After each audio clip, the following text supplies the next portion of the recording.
And if you look at the history of our parliaments, we're still hovering around 10% female participation in the House. I think the highest number we've got is the current number of 40 female MPs in Parliament. So as we continue to celebrate International Women's Day, it's incumbent on us to also look back and see whether we can do things differently to ensure that just as we have 50%, 51% females making up our population, the numbers of people who are women who are representing their gender. The House should look like Ghana in terms of the number of women and men. Parliament should look like Ghana does, where there's an almost equal representation of men and women in our population. Our House should also look the same. But we've come a long way. So it can't all be doom and gloom, but we can do so much more. Ghana, we pride ourselves as the leader on the continent in everything. But unfortunately, in this sector, we are lagging very, very far behind our peers in East and Southern Africa. And it doesn't look good for us, so we can do things differently. In my comments on the statements that were made by the Deputy Whip and the leader of the Women's Caucus, Honorable Lydia Alassane, I indicated that in 2012, we started by trying the Affirmative Action Initiative of the MPP, which advocated that women should be allowed to contest women.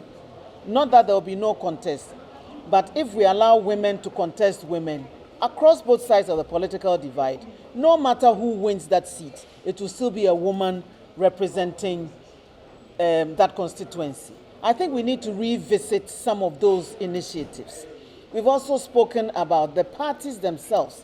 Now we're entering the primary season. I think we've even left it too late to start this conversation about what we can do to increase the levels of female participation in our governance.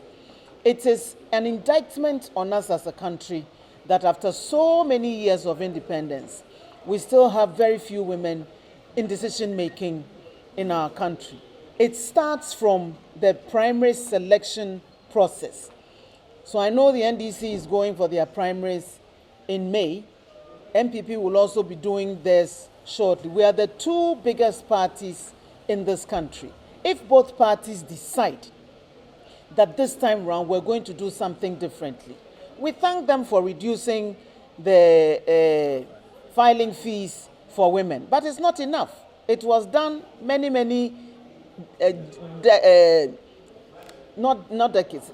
terms of parliament, many electoral seasons ago.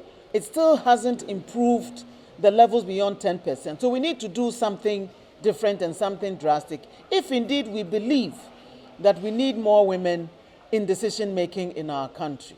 Now, historically, it's been proven throughout the years, and even using the statistics in my sector as an example, if you increase broadband penetration by 10%, you increase GDP 2%, you increase GDP by 10%. If you increase female participation in education, in academia, in all of that, the nation stands to benefit because they contribute more towards the development of the country. So we really need to do something different about the way we organize our politics. And I want the two big parties in this country, the MPP and the NDC, to revisit this conversation again, to encourage us to field more women during our primaries, women to contest women, so that at the end of the day, we'll have more women in politics.